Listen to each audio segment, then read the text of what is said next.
North Korea is picking a fight with another country this time, but not too far from their usual target, the US. Now, the Asian country has accused Mexico of illegally holding one of its cargo ships and is demanding the release of both the vessel and the crew. The ship, the Mu Du Bong, was detained after it ran aground off the coast of Mexico past July. Mexico says it's following proper protocol because the company that owns the ship, North Korea's Ocean Maritime Management Company, has skirted United Nations sanctions. But Jong-un, North Korea's deputy ambassador to the UN, said there was no reason to hold the ship and accused Mexico of violating the crew members' human rights by keeping them from their families. Nick, what about that?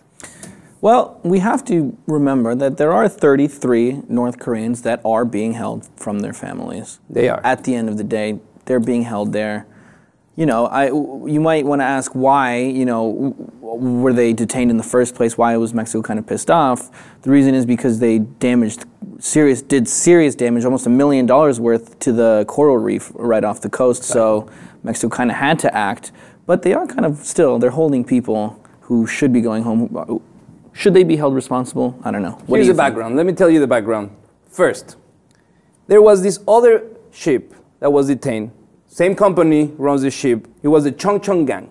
This was a boat coming from Cuba on the way to North Korea, gets detained in Panama in 2013, and underneath pounds and pounds and pounds of sugar, they found these containers that had a Russian fighter jet, explosives, weapons, and a bunch of other illegally traded items underneath that sugar. So obviously the UN imposed sanctions to the company, but you know North Korea, they know how to go around things, and they have a history of using companies to switch the names of the ships so they cannot track them down what, you know, that's thing. So, going back to the current issue, this boat, North Korea said, I'm gonna pay, it's already paid, let my people go, let my boat go, and they say, you know what?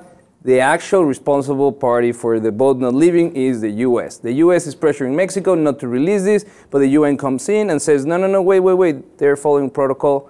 That boat should be stopped. Okay, yes.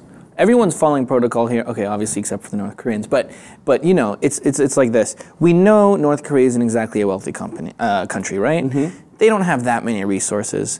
It's not surprised that they change signs on boats and make it seem like, okay, if there's sanctions on one boat, they'll take the same boat out with under a different name. It's not surprising. They don't have a lot of money. They're kind of, I don't want to say forced to do these kinds of things because no one forced them to put a damn fighter jet under some sugar and try to sneak it in. But at the same time, we're holding people detained. They can't go back to their They're put up in a hotel. They're getting their expenses covered. It's not like they're detained on a center. They are actually free to go. They go to the ship every day. Oh, they're just detained within the country. They're just detained inside the country because it's the responsibility of North Korea to send them back home. It's not the responsibility of Mexico to send them home and cover the tab. It's the responsibility of North Korea. So North Korea is using, as usual, this whole situation to point fingers to the U.S. and say the U.S. and its tentacles of imperialism are trying to hurt us through Mexico. That's my point. Okay, good point. I guess that changes things. We want to know what is your point. So if you have an opinion of this, let us know in the comments. And if you haven't, please subscribe to the Lip TV too.